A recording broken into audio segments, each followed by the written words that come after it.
In this video, I'm going to show you exactly how I was able to make over $1,000 in net profit selling this exact product right here. And I'm also going to show you how you can find products just like that for your own Amazon business. But if you're brand new to the channel, my name's Warner Fields with Fields of Profit. I'm a full-time 7-figure Amazon seller. And so I'm going to be revealing one of my winning products for you guys. And so I'm excited to break down exactly how you can find great products for your own Amazon business. But before we do that, if you are brand new to selling on Amazon, or if you're new to the channel and want more resources to learn how to sell on Amazon, directly beneath me, there's going to be a link for our completely free Amazon seller Discord community. There's over 45,000 people in there sharing a ton of free information. Would love to see you in there, but let's go ahead and jump into the video.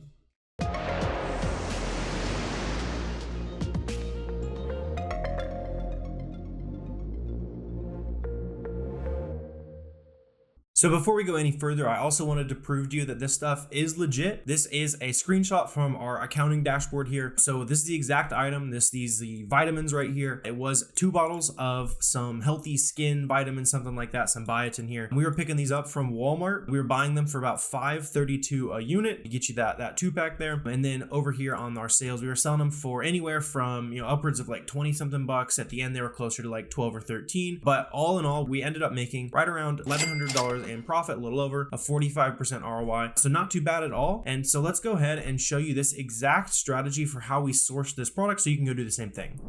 So to break down how you can find products just like that one, maybe find your first, 5th, 1,000th product wherever you're at in your business, I went ahead and pulled up an example product here on Amazon, just a great value product. That product we were looking at a second ago is also Walmart branded, so pretty similar principles there. The reason I pulled this product up here, and especially if you're familiar with arbitrage, you probably have success using this model that I'm about to show you, is we're going to be doing some reverse sourcing here. So based on the fact that we know they're buying this great value branded product, we know they're buying things from Walmart to resell on Amazon. Anyone who's on this listing is buying things from Walmart and selling it on Amazon. So there's going to be other items in their storefront where we might be able to source from Ulta, Vitacost, iHerb, smaller websites that are a little less saturated and find better opportunities than we would have had in the first place, just sourcing great value and stuff like that. So to do this, if you're brand new, you're going to want 2 tools. One of them is Keepa right here. This one's about 20 bucks a month, shows you a ton of past history about the item. Second one is SellerAmp over here. This one's also less than 20 bucks a month. That's going to be a profit calculator. It's going to show you average prices. You can configure Google Sheets. It does a lot for you. And it's also going to be kind of the reason why we're able to do this sourcing method today. So on this great value branded product, I'm not really interested in selling great value at all. It's really easy to source it at retail price and sell it directly on Amazon, right? So I'm looking for products where I can go in and maybe find a coupon code, or maybe I can stack like a discounted gift card to make it cheap enough in a way that it's going to be harder for people to find. But we're just using this as a starting point, right? So let's just go ahead and open up some of these storefronts here. So this guy right here, they had 350 feedback. And so right away here, we're able to get a list of brands that we might be potentially interested in sourcing. You can also see what kind of categories you might want to jump into a little bit. Looks like this seller is doing a lot of like Buc-ee's retail arbitrage. So if you're in,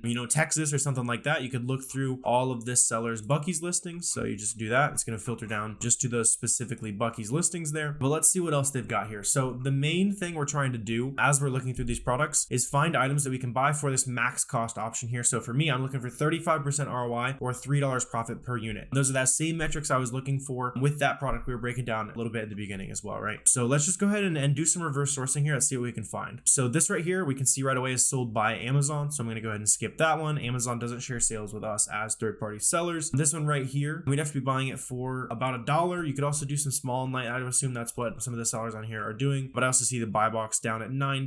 So it's going to be pretty tough for us to buy 9 of these and still make a profit at $9 buy cost. So I'll probably keep scrolling down a little bit here. Yeah, so looks like buy box currently at $13.30. So probably not going to be able to pick up this nail polish for $3.50. And if you're not certain, as a brand new seller, or especially if you're not super familiar with, retail prices on a lot of stuff, it might be a little bit of a process where, I don't know, can we buy that for $3.53? In that case, you can just hit the Google button over here on SellerAmp, and it's going to go ahead and search that for you. So right away, let's see, I'm seeing this $12 price point. Google Shopping can also be useful. Let's see. So if that's the same thing, it's still $9.50. So I'm seeing a lot of price points that are well above where we would need to be for this to be super interesting here. So let's go ahead and keep heading on here. So this one, maybe you can buy this bag of coffee for $5. Let's see. Another thing I'm seeing over here, this is the Keepa chart, which is, we talked about that a little bit, but the orange line right there is showing you the price over time. You can see it's starting to fall a little bit. It was at like 15 bucks and now it's at 14.47, as you can see here. And the green line showing us how fast it sells. So based on the fact that the price is currently dropping, I might just skip that right away. Could be worth looking into it. It looks like this looks like an HEB product or something like that. this brand here. So I bet this seller might be awesome for you to look through if you are living in Texas, you got HEB nearby, you've got Buc-ee's nearby. I would assume that's what this seller here is doing, just running down to the HEB down the street, finding some decent stuff there. For me, I don't have that advantage, so let's see what else we got. This right here is some Chick-fil-A sauce, something like that. Right here, you see this green line right there that's showing us the sales rank. Looks like to me that it used to sell way faster than it does right now. You can see about a 5,000 sales rank there. So it was in like the top very small percentage of grocery products on Amazon, and now it's just going crazy high, so it's starting to sell slower. In this case, I think it lost buy box. So we'll go ahead and skip out on that. Probably going to be continuing to sell slower, and then we'd be competing with sellers who had too much in stock at that point. Let's see what else we might be able to find. So some kind of soup. Maybe you can pick that up for $1.50 a bag or so. Looks like going for $2.30 or so. And so at this point, this is kind of where the art of reverse sourcing comes into play a little bit. At this point, I might even just find a different storefront to look through. I can tell right away this guy is selling some items that, number one, are kind of seeing some price tanking. So he was trying to sell, let's see, this nail polish here for $26, and by the time he actually got it into stock and stuff, the price is already down to $13. So this seems like a lower quality storefront here, and they're leveraging some of that local retail arbitrage. They're going to the store, and that's not exactly what I want to be doing. So let's see what else we might be able to find here. Seems like that guy's on this listing a couple times there. Let's see, so 22 feedback there. Usually I'm looking for sellers in the, I would say 50 to 100 feedback range, kind of a sweet spot, but you know, 15, 20 plus can be decent as well. Let's see, so again, probably not gonna be buying that for $1.80. Same story here. So SellerAmp's helping us make this way quicker for us here, rather than just like randomly looking at products. I'm kind of going a little bit fast because, you know, we're obviously not gonna be buying this for $3. We're obviously not buying this for $2. We're not buying that for negative money. Let's see here. So this one, I could see this being a possibility at least, you know, if these are like $2.50 a pop or so, just some basic sugar cubes or something. So there, that might be them right there. Let's check that out. So over here on Walmart, looks like these are going for $2.50 a pop there. Let's see what we're looking at over here on Amazon. So these are 16 ounces each, so they might be a little heavy. You'd want to think about that in terms of shipping costs, but we can go ahead and check that out here. So seller count is increasing, which is a little bit worrying. Usually you want to see more stability in that offer count there, but in this case, you know, we got a recent price spike, or a recent seller spike, I should say. So if we're paying $2.50 for a box,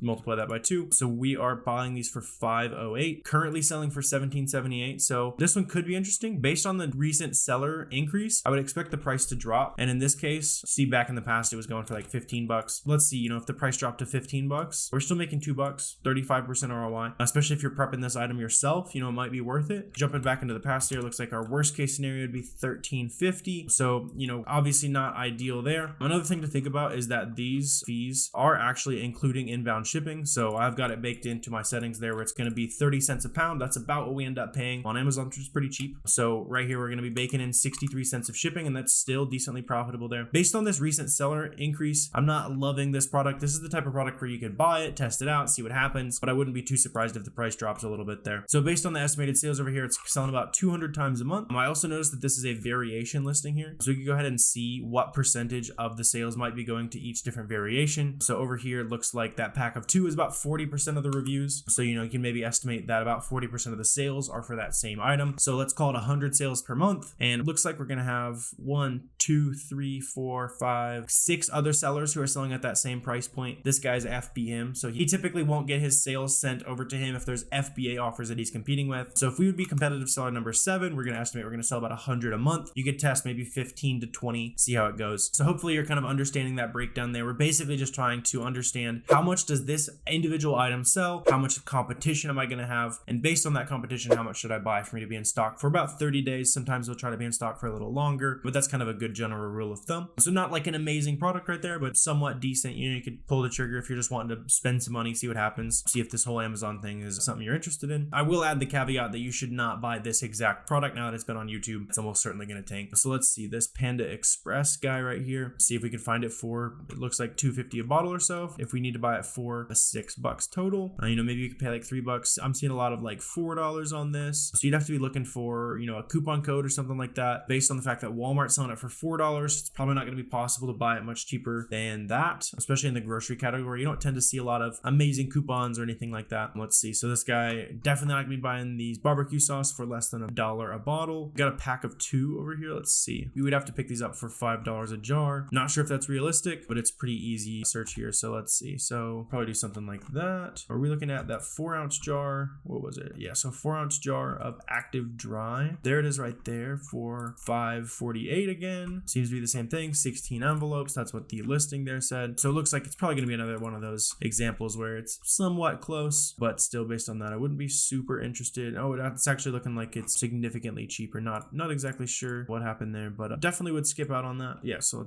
let's head on. And really from here, all you'd have to be doing is continuing to scroll through these storefronts. And for example, like this product right here, I would probably start reverse sourcing from this item right here. The beauty of reverse sourcing is you're going to end up in kind of an endless wormhole of potentially profitable leads. And I like to reverse source from leads that are profitable, or in this case, like they're pretty close to a good lead. Like this is a solid lead. It's not a great lead, but it's passable. And the sellers on this listing are going to be more likely to be good sellers versus this listing over here, which is just pretty standard great value. Like it was the second or third listing that came up when I searched great value. These sellers are going to be a little bit more likely to be higher quality sellers because they're currently selling something that is profitable. So I would just kind of go down the rabbit hole from here. You know, can I buy this for $871? I don't know anything about it. Let me hit the Google button and find out pretty quick.